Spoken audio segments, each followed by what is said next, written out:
vous propose, oh, excusez-moi, c'était le message d'enregistrement.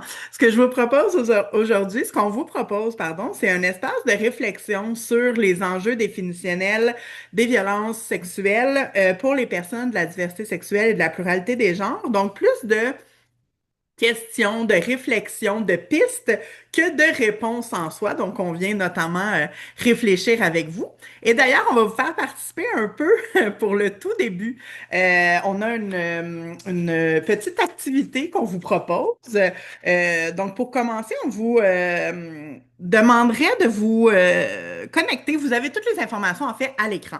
Donc, vous pouvez aller au www.wooclap.com et entrer le code d'événement. On va vous demander un code d'événement là, quand vous entrez dans la page. Le code d'événement, c'est webconférence sans accent et sans espace. Vous pouvez aussi, avec votre téléphone, scanner le code QR. Ça va vous emmener au même endroit. Là, je vais simplement départager ici. Je vais vous le mettre plutôt. Ce ne sera pas très long. Euh, Parce que je dois l'activer juste avant.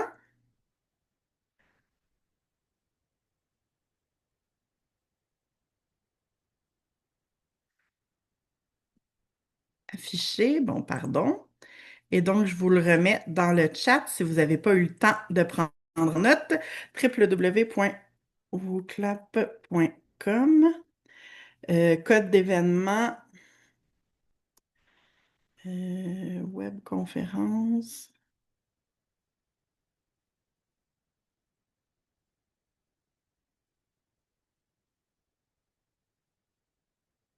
Oh, pardon, je les ai envoyés à une personne en particulier. Je le, je le recolle ici. Voilà, vous avez les informations dans le chat. Donc, s'il vous plaît, vous connectez au www.wooclap.com et à partir de là, vous entrez le code d'événement. Puis, vous répondez à la question. La question étant, parmi ces manifestations de violence que vous voyez à l'écran, lesquelles sont des violences à caractère sexuel? Je précise quand même là, que notre objectif aujourd'hui avec vous, c'est pas de remettre en question l'importance de ces manifestations de violence-là que vous allez voir à l'écran parce que ce sont toutes des formes de violence, mais l'objectif, c'est de préciser nos outils théoriques. Donc, de voir avec vous, selon vous, dans ces manifestations-là de violence, lesquelles sont spécifiquement des violences sexuelles.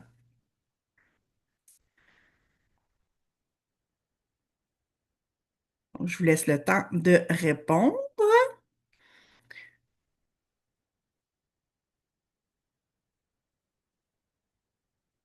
Peut-être 1 à 2 minutes encore. Je vois que les réponses commencent à entrer. Je vais attendre un peu avant de les partager. Je ne veux pas vous influencer.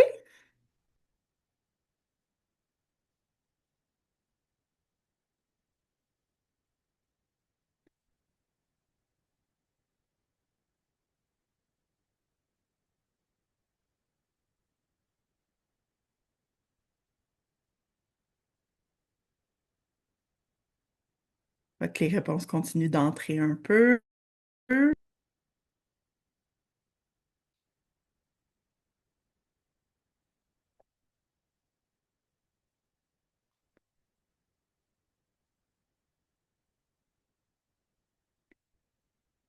Et voilà ici à l'écran. Donc, on remarque, là, si on regarde, vous avez le pourcentage là, pour chaque manifestation. Il y a des manifestations de violence où c'est moins clair s'il s'agit de violence, selon vous, en fait, qui répondez, c'est moins clair s'il s'agit de violence sexuelle ou non. On a notamment, si je regarde ici, on a mégenré volontairement ou involontairement une personne non binaire. 47%. On a, qu'est-ce qui s'approche de 50%? Dire que les hommes gays sont efféminés, on a autour de un peu moins de 50%. Donc, vous voyez, il n'y a pas de 100, il y a aucun, oui, il n'y a aucun 100%. Donc, on voit ici que c'est plutôt partagé, hein, la distinction, pardon, entre les violences sexuelles et les violences hétérosexistes ou LGBTQ-phobes. Elle est floue, même pour un public qui est experts en violence à caractère sexuel, parce que bon, le public cible des webconférences, en général, vous êtes beaucoup d'intervenants, intervenantes en VAX ou de personnes étudiantes qui travaillent sur les questions de violence sexuelle. Donc, vous êtes un public expert et malgré ça, il y a un flou qui semble demeurer là, quant à qu'est-ce qui appartient aux violences hétérosexistes et qu'est-ce qui appartient aux violences sexuelles. Donc, c'est le sujet de notre présentation, de notre conférence aujourd'hui. Je vais arrêter maintenant le partage. Je vais repartager le PowerPoint. Voilà. Et je vais passer la parole à ma collègue Geneviève. Oh, bonjour. Donc, c'est ça. On remarque la distinction entre les violences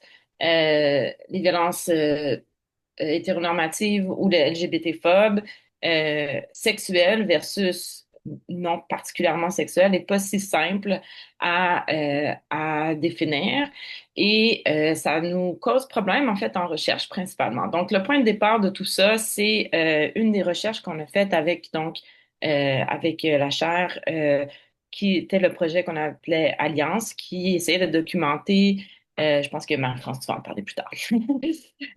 Donc, Marie-France va présenter le projet plus tard. Mais l'idée, c'est que on est parti de ce projet-là, puis dans les données, on a constaté une certaine ambiguïté dans les réponses, particulièrement qualitatives, par rapport à qu'est-ce qui relevait des violences sexuelles ou qu'est-ce qui relevait des violences LGBT-phobes ou hétérosexistes plus larges. Et on s'est dit, OK, mais qu'est-ce qu'on fait avec ça? Comment on réfléchit ça? Une des choses on s'est dit, ben, comment on sépare, en fait, les violences sexistes des violences à caractère sexuel quand on parle des femmes?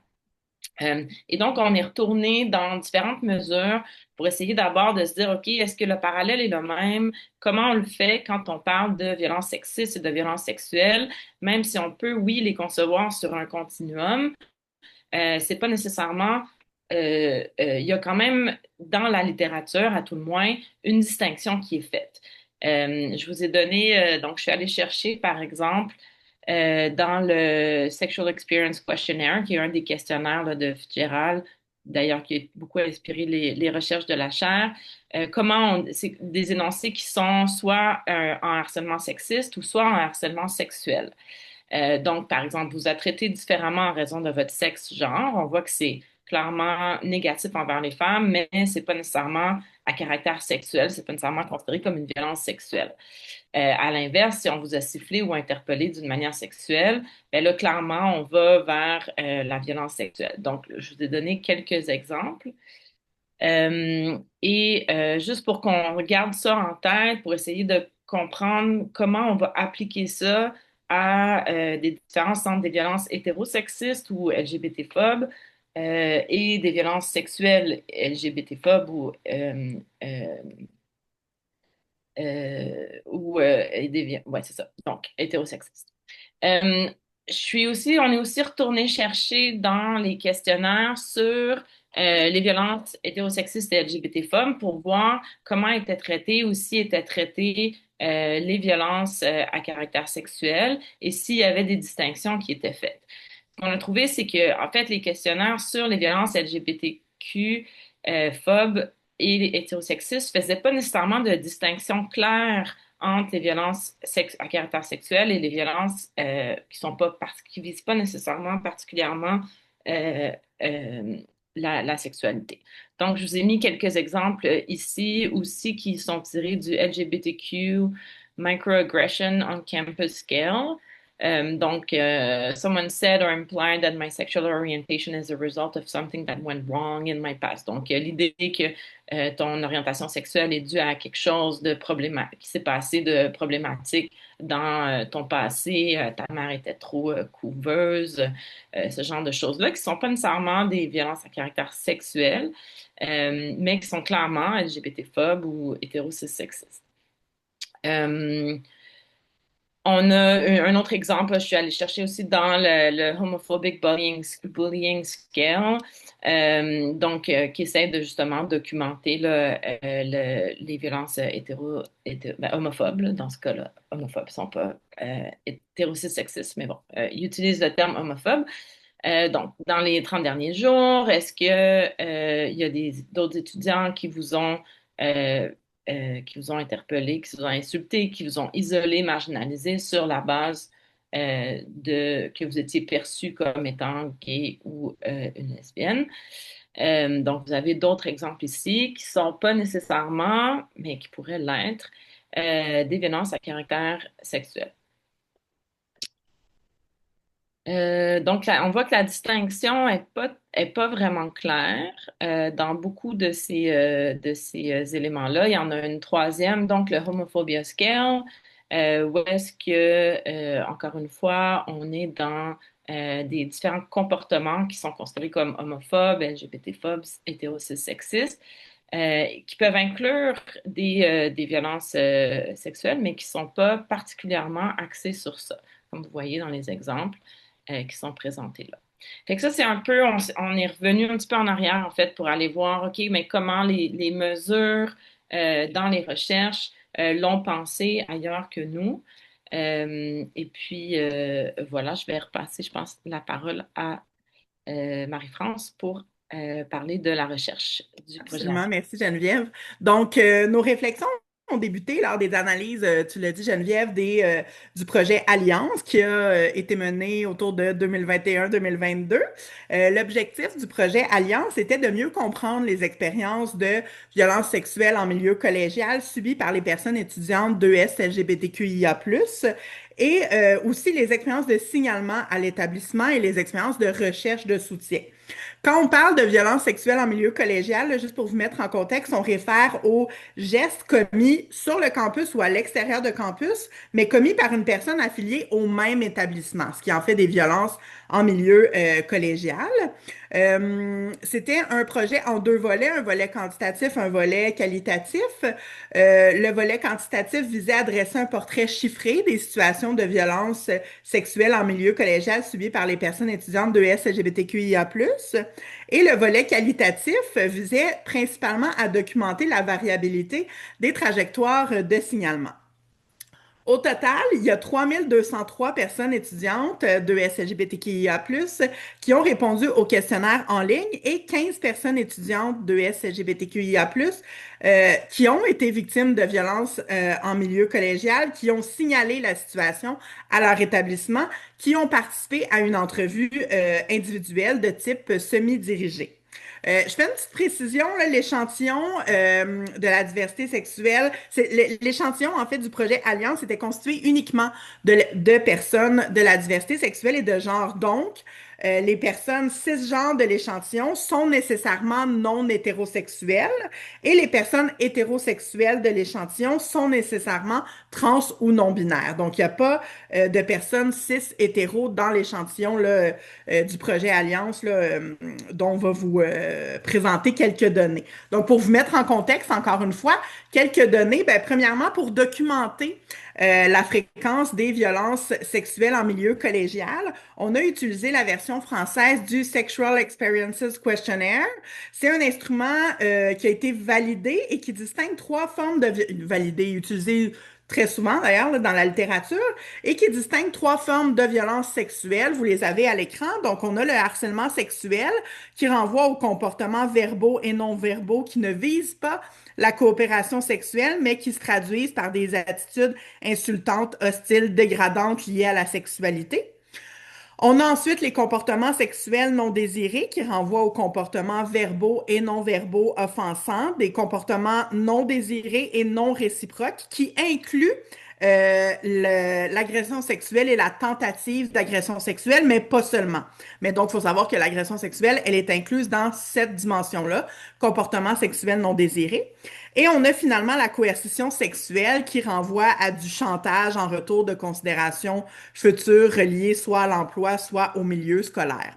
Puis pour s'assurer aussi que la mesure qu'on utilise dans le projet Alliance soit adaptée à la population cible, l'équipe de recherche a révisé les résultats de l'analyse des récits de violences sexuelles subis par les personnes d'ES LGBTQIA+, issus de l'enquête SIMU, là, un projet dont vous aviez probablement déjà entendu parler sur les violences sexuelles en milieu universitaire. Puis on a mené aussi une consultation auprès de 4 organismes, Diversité 02, Réseau, le Conseil québécois LGBT et Interligne à travers le projet Lexique 2. Puis cette consultation-là, donc, nous a mené à faire quelques modifications dans l'échelle là, de harcèlement sexuel, dans la mesure de harcèlement sexuel. Je vais vous les présenter pas à cette diapo-ci, à la diapo suivante. Mais donc, on a comparé les expériences de violence sexuelle en milieu collégial des femmes et des hommes cisgenres, c'est-à-dire dont le genre correspond à celui assigné à la naissance, et également comparer celui des femmes et des hommes trans, c'est-à-dire dont le genre ne correspond pas à celui assigné à la naissance, et comparer avec les personnes non binaires, donc dont le genre se situe à l'extérieur des catégories traditionnelles. Et comparer également donc avec les personnes en questionnement sur leur identité de genre. Donc, en bout de ligne, on a comparé les femmes cisgenres, femmes trans, hommes trans, personnes non binaires et personnes en questionnement sur leur identité de genre. À ce qui a trait spécifiquement au harcèlement sexuel, vous l'avez ici, là, le harcèlement sexuel qui était la forme de violence sexuelle en milieu collégial la plus répandue, puis c'est celle sur laquelle on va mettre l'accent aujourd'hui, vous allez voir.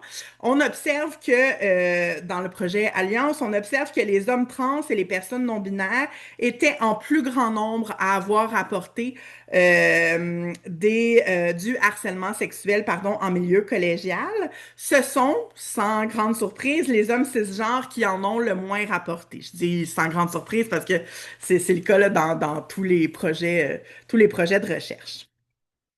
La mesure de harcèlement, je vous ai dit, donc, la forme de violence sexuelle qui a été davantage rapportée, c'est le harcèlement sexuel.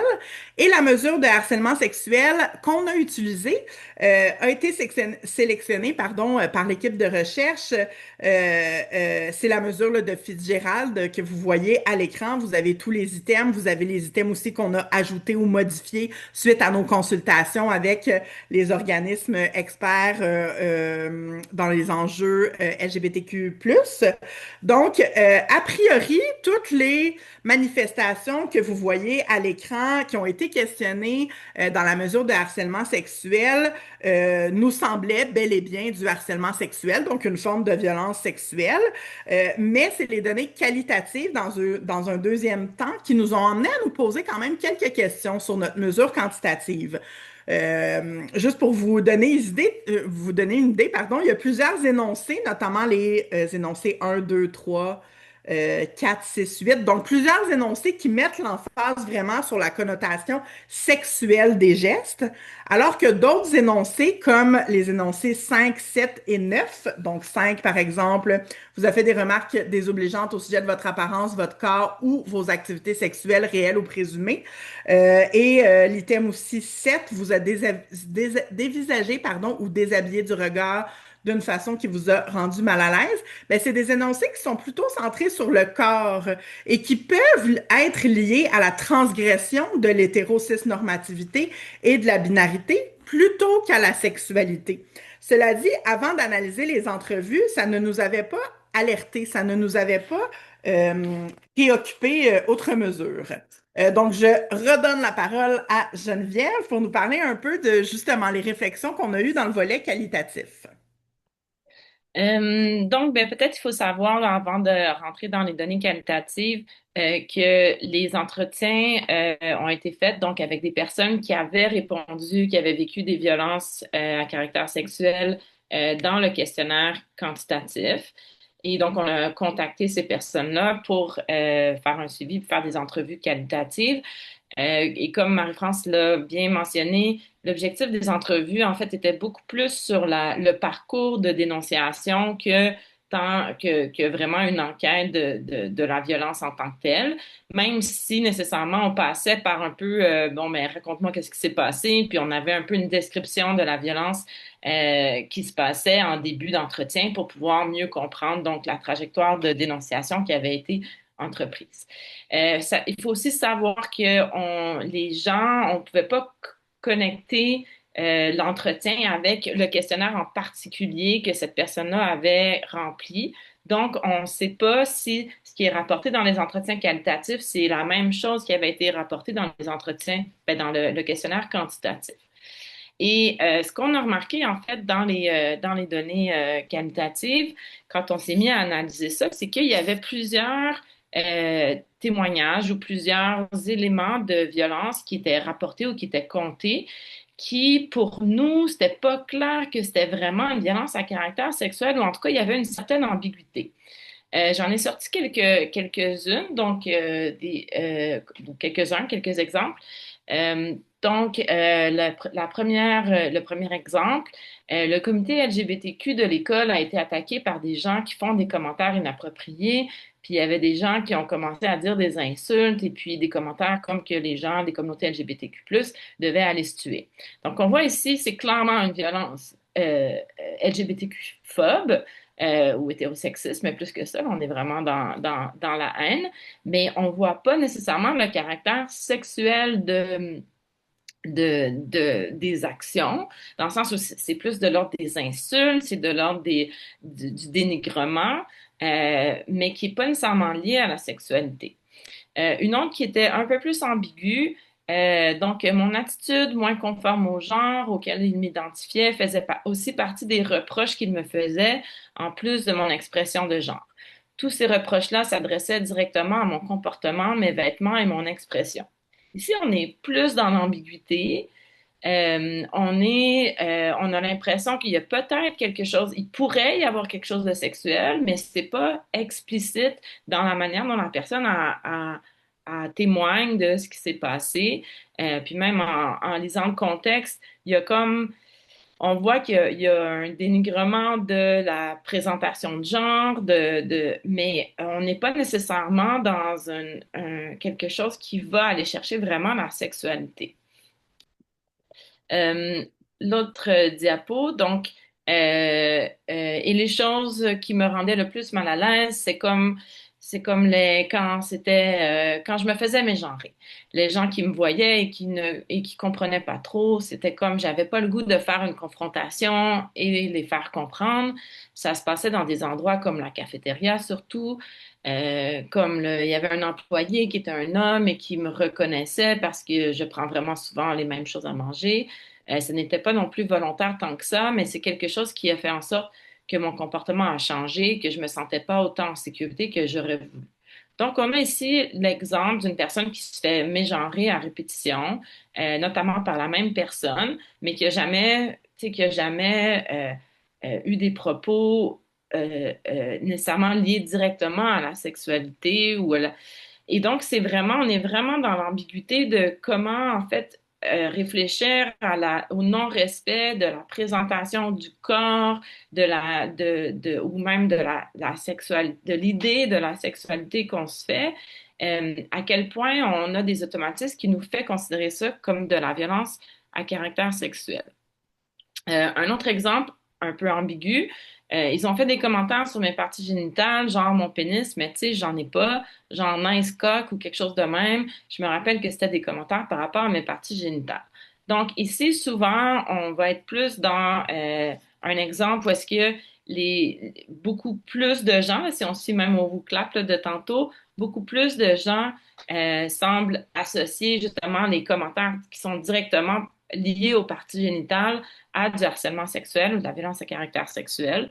Euh, En même temps, on a l'impression que c'est pas clair pour tout le monde, puis il y a une certaine ambiguïté si on veut insulter quelqu'un sur le fait que cette personne-là est non conforme dans sa présentation de genre, est-ce que nécessairement faire référence à son corps ou à une transgression de son corps nous amène dans la violence sexuelle? Et donc, on essaie de réfléchir en fait à comment penser ces distinctions-là. Euh, et comme Marie-France vous l'a dit au début, donc on n'a pas de réponse claire, mais on a des questions à poser.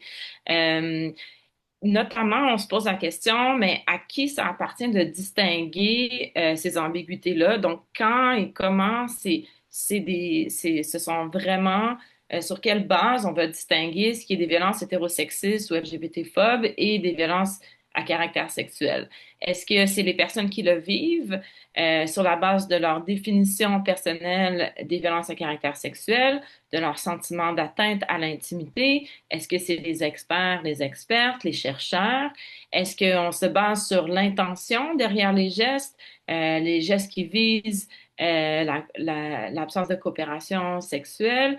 Est-ce que est-ce que c'est possible de les distinguer? Est-ce que les expériences se classent dans des catégories clairement délimitées, mutuellement exclusives? Puis qu'est-ce que ça nous dit aussi pour la recherche dans ça, si on veut être capable de définir des choses clairement pour pouvoir les documenter, comment on fait en fait si on a ces ambiguïtés-là qui sont maintenues? Et donc, est-ce que c'est possible de les distinguer? L'homophobie cible la sexualité, l'identité ou la transgression de l'hétéronormativité.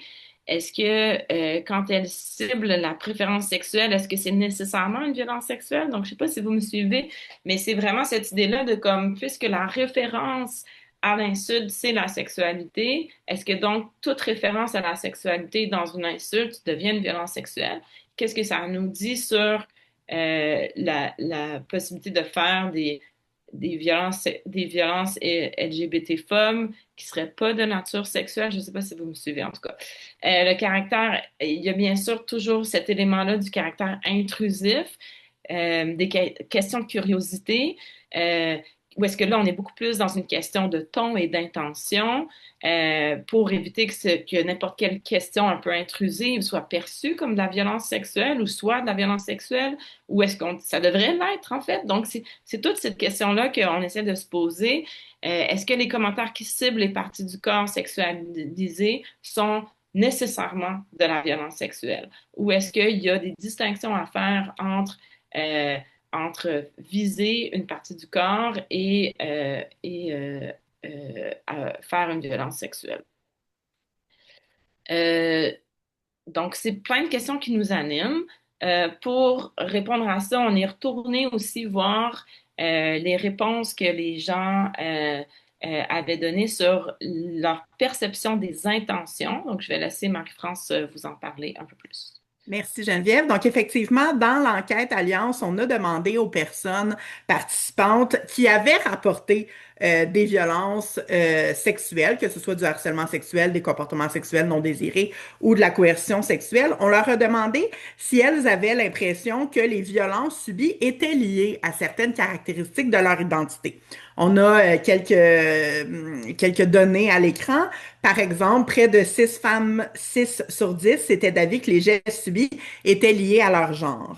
7 femmes trans sur 10 étaient d'avis que les gestes subis étaient liés à leur genre, à leur expression de genre ou à leur modalité de genre, c'est-à-dire le fait qu'elles soient trans. Parmi les personnes non binaires, 5 personnes sur 10 étaient d'avis que les gestes subis étaient liés à leur genre, près de 6 sur 10 à leur expression de genre et 3 sur 10 à leur modalité de genre. Donc, le fait encore une fois qu'elles étaient trans. Et 4 personnes de minorité sexuelle sur 10 étaient d'avis que les gestes subis étaient liés à leur orientation sexuelle. Donc, puis ces observations-là, en fait, sont également ressorties dans les entrevues. On a un extrait de verbatim ici.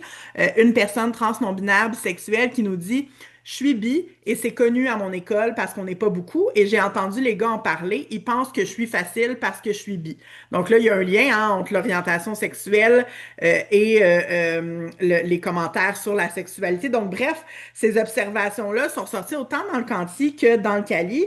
Chose certaine, les personnes LGBTQ+, donc, qui vivent des situations de violence sexuelle, interprètent souvent ces violences-là comme des violences hétérosexistes. Puis ça, évidemment, on ne le remet pas en question du tout. Plusieurs personnes chercheurs, chercheuses, d'ailleurs, suggèrent que certains gestes de violence sexuelle reposent, évidemment, sur des préjugés envers les personnes de minorité sexuelle et de genre ou présentent un caractère homophobe, lesbophobe, transphobe ou haineux. Puis inversement, que les crimes haineux de LGBTQIA+, se traduisent souvent par des gestes de violence sexuelle. Donc c'est une façon, en fait, la violence sexuelle fait partie d'une panoplie d'outils, si on veut, qui causent de la violence, de la haine, etc. Donc, voilà. Puis, je vais passer la parole maintenant à Matt Emmanuel, qui a eu des réflexions similaires dans le projet Alix. Je te laisse la parole, Matt Emmanuel. Oui, ben merci Marie-France et Geneviève pour ce début de. J'étais en train d'oublier que j'allais participer à un moment donné. J'écoutais avec attention. Donc, Alix, petite mise en contexte là, pour les personnes qui ne connaîtraient pas déjà la plateforme. En fait, c'est une plateforme lancée par Interligne en 2019 pour dénoncer anonymement des violences LGBTQ-phobes, mais tu sais, de tout horizon. Fait que ça va du graffiti sur une pancarte électorale à violence conjugale, violence sexuelle, tu sais, on ratisse large. Puis ça s'est fait en partenariat avec, entre autres, l'Université Laval, le Réseau des lesbiennes du Québec, le Conseil québécois LGBT et le réseau des CAVAC et le ministère de la Justice et Lush Cosmétique qui finançait. Jusqu'à présent, en fait, on avait, ben là, le chiffre a changé hier, là, mais en tout cas, j'ai analysé jusqu'à présent 214 signalements reçus et je m'étais penché plus en profondeur sur les 35 cas de violence entre partenaires intimes parce que je faisais une présentation à l'Université Laval la semaine passée là-dessus. Quand on regarde un peu ces 35 cas-là, puis en discutant avec Marie-France et Geneviève, en fait, ben, j'ai comme constaté qu'il y avait des choses qui venaient un peu dans le même sens. Marie-France, si tu veux avancer la diapo, merci. Euh, j'ai ressorti quelques extraits dans le fond, c'est un questionnaire majoritairement quantitatif, mais il y a des espaces de champs texte libre où les gens peuvent raconter ce qu'ils ont vécu. Et ben, dans ces champs-là, en fait, je suis allé chercher certaines situations qui reflètent tout un genre d'éventail de possibilités d'interprétation de est-ce que c'est sexuel, est-ce que c'est LGBTQ-phobe, bref, un peu de confusion parfois.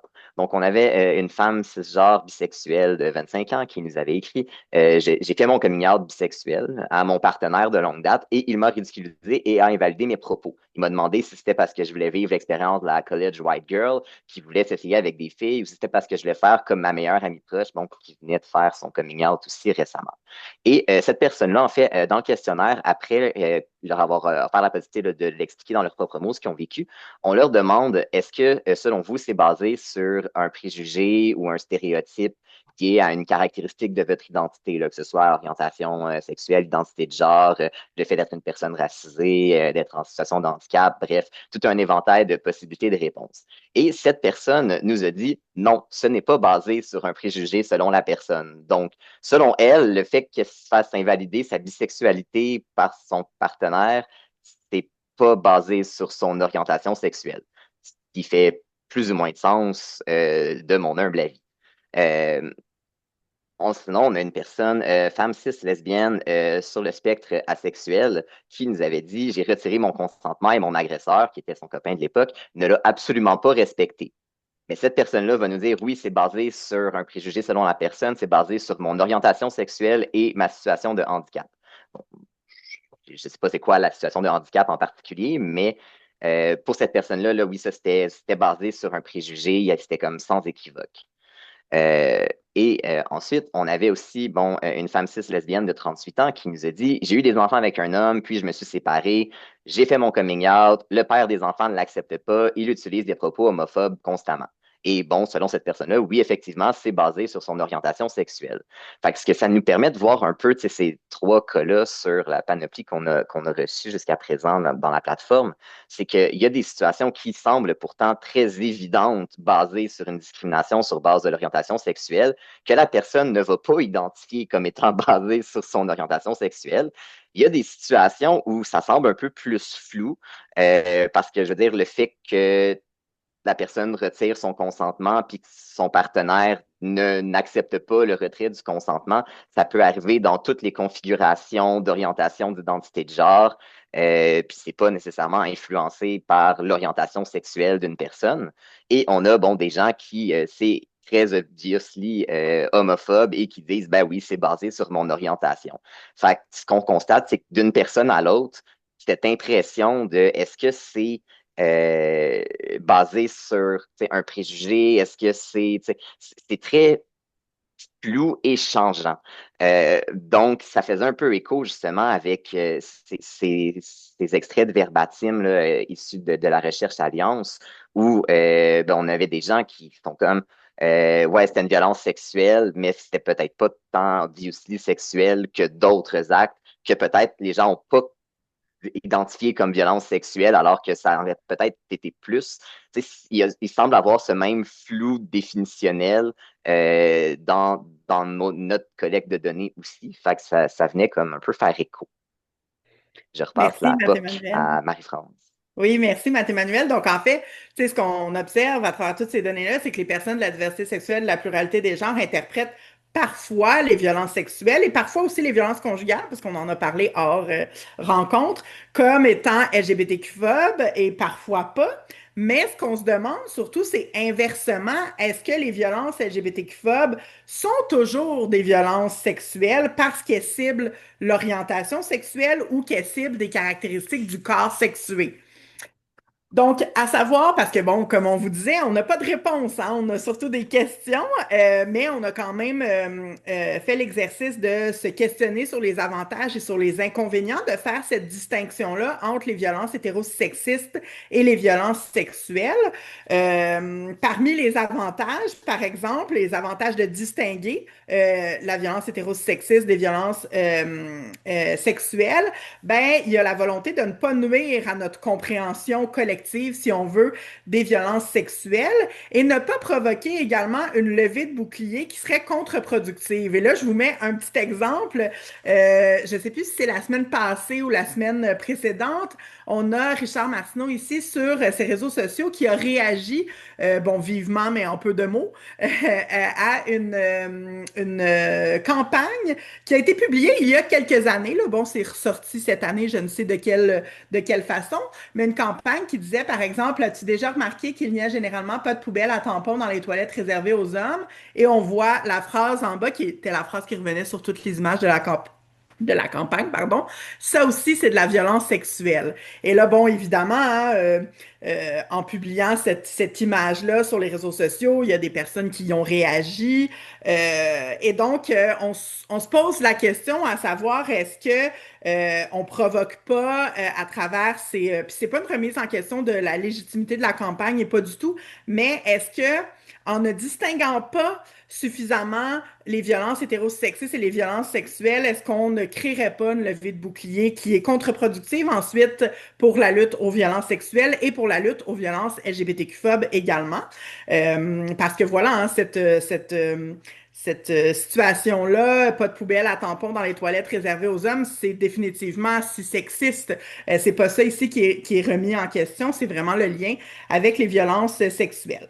Donc, ça fait partie donc des avantages de distinguer les deux, hein, éviter cette levée de bouclier-là, pas nuire à notre compréhension collective des violences sexuelles. Également, parmi les avantages, il y a l'idée les avantages de distinguer les formes de violence. Il y a la volonté de mieux prévenir et d'intervenir de façon plus ciblée, tant au niveau des violences sexuelles qu'au niveau du harcèlement LGBTQ-phobe, parce que les deux on doit lutter contre les deux formes de violence, évidemment, c'est pas ça qui est remis en question. Il y a des racines hétérosexistes aux violences à caractère sexuel, on n'en doute pas, mais si les racines hétérosexistes, si les racines, pardon, de l'hétérosexisme et des vax ne sont pas identiques, complètement identiques, ben c'est possible que la recherche et la prévention doivent se faire un peu différemment. Donc voilà, là, ça fait partie des avantages auxquels on a réfléchi ensemble. Et parmi maintenant les inconvénients, les limites ou les désavantages, en fait, de distinguer violence hétérosexiste et violence sexuelle, ben évidemment, hein, il y a un risque de s'immiscer dans le sens que les personnes victimes accordent à leur expérience et c'est pas ça, évidemment, qu'on veut faire. Il y a aussi, parmi les limites, un chevauchement entre les violences à caractère sexuel et l'hétérosexisme pour les personnes qui les vivent. On l'a vu à travers les données d'Alex et les données, on l'a vu à travers les données d'Alex et les données d'Alliance qu'on vient de présenter. Puis également, parmi les risques ou les limites, en fait, de distinguer les violences hétérosexistes des violences sexuelles, ben, euh, les écrits scientifiques, la littérature scientifique nous démontre que tout ça, souvent, va avoir lieu sur un certain continuum. C'est le Bullying Sexual Violence Pathway qu'on appelle, qui démontre, en fait, c'est des travaux qui démontrent que on observe des trajectoires comportementales chez les auteurs de violences. Souvent, les comportements d'intimidation, par exemple, d'intimidation LGBTQ-phobe, peuvent évoluer ou peuvent être liés au développement plus tard de comportements de violence sexuelle. Donc, ça aussi, hein, ça nous indique que ben, il y a un continuum, que tout ça, en fait, s'inscrit sur un continuum de violence. Donc, bref, ce lien-là entre hétérosexisme et violence à caractère sexuel nous emmène à nous questionner sur les stratégies à adopter, sur la pertinence même de distinguer les violences hétérosexistes et les vax, parce que, bon, comme on vous dit depuis tout à l'heure, on n'a pas la réponse, pardon, on a plus de questions que de réponses pour vous.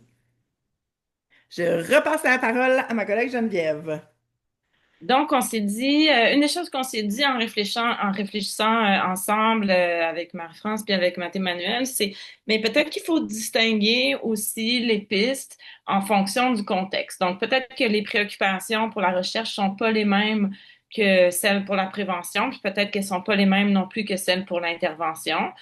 Et donc, on s'est dit, OK, ben si on essaie de séparer ces contextes-là dans lesquels on pose ces mêmes questions-là, euh, c'est sûr que pour la recherche, une des choses qui est sortie, c'est important d'accompagner les mesures de violence sexuelle, de mesures d'intimidation ou de microagression interosexistes pour éviter d'amalgamer les deux ensemble. Donc, peut-être que quand on fait de la recherche même sur les violences sexuelles auprès des communautés LGBTQ, c'est important d'avoir des mesures différentes ou des mesures de l'hétérosexisme ou des comportements LGBT-phobes pour permettre que les gens puissent en parler sans que ce soit nécessairement mélangé avec les mesures sur les violences à caractère sexuel.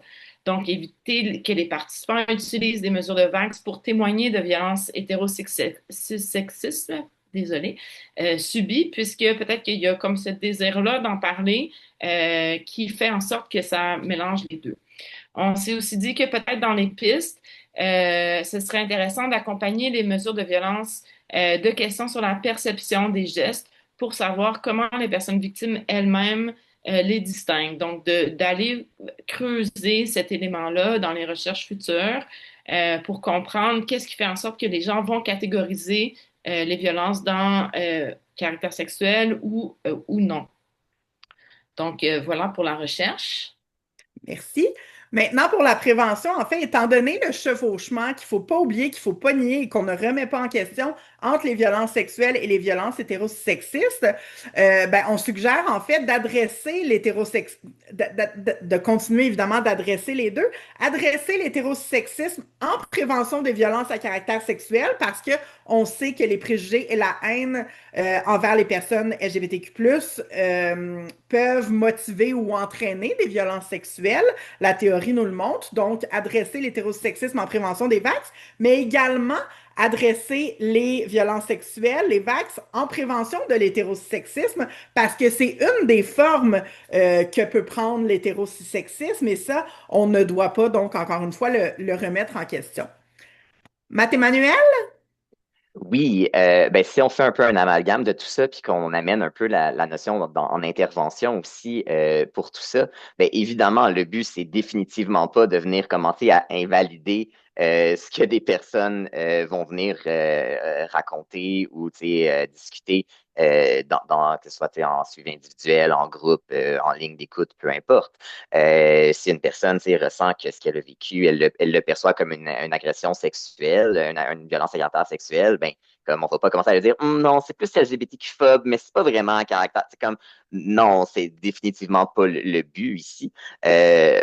Par contre, ben, ça montre la nécessité de quand même tenir compte des manières dont ben, autant l'orientation sexuelle, l'identité de genre, peuvent venir influencer dont une manière, une manière dont une violence va s'exprimer ou être vécue et inversement. Parce que bon, il y a des cas où c'est vraiment plus sans équivoque, quelqu'un qui va subir par exemple un viol correctif pour le guérir de son lesbianisme ou de sa transidentité, en lui disant tu n'as pas connu la bonne graine. Veut pas, c'est clairement une violence à caractère sexuel qui est homophobe aussi, mettons que c'est dans le cas d'une femme lesbienne. Donc, ici, ben, les deux vont se chevaucher là où peut-être qu'effectivement, le comité LGBT de l'école qui se fait vandaliser ou dénigrer, bon, on cible sur la base de l'identité, l'orientation. Fait que c'est LGBTQ-phobe, ben, est-ce que c'est sexuel? Ben, je veux dire, est-ce qu'ils vont aussi cibler le comité du jeu de rôle, puis le comité de danse en ligne, puis le comité parce que ça leur tente de cibler des comités? Est-ce que c'est nécessairement à caractère sexuel rendu là? Ça dépend. Ça dépend. C'est peut-être un peu la nature des insultes qui vont avoir été dites et de la manière dont on s'est exprimé. Donc, l'idée, c'est vraiment de pouvoir tenir compte des différentes facettes qui vont venir influencer autant l'acte comme tel que la compréhension que la personne va en avoir dans nos interventions. Parce que ben, on peut pas, par exemple, juste dire ah oui, ok, tu as vécu une agression sexuelle et totalement laisser de côté l'aspect homophobe, par exemple, qui était dans cette agression-là. Ça va pas, tu sais, aider la personne autant à cheminer que si on tient compte de l'ensemble de la situation. Merci, Matt-Emmanuel. Donc, voilà où on en est dans nos réflexions. On commence justement à se dire que ben, la volonté de distinguer les deux, probablement qu'elle est plus pertinente en recherche que dans la prévention ou l'intervention.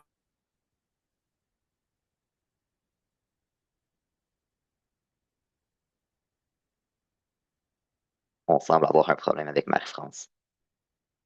OK, je pensais que c'était moi. Non, ben, je te voyais bouger, Geneviève, puis je me OK, voyais c'est bouger. Fait que j'ai quand même, non, je crois que c'est À du côté nous de Marie-France. alimenter également. Oh, elle est revenue, elle est revenue. Oh, je n'étais plus là? ouais, on t'a Non, perdu t'as un peu. comme coupé dans ton élan. Ah, pardon. Là, est-ce qu'on OK. m'entend? Oui. Maintenant, on t'entend bien.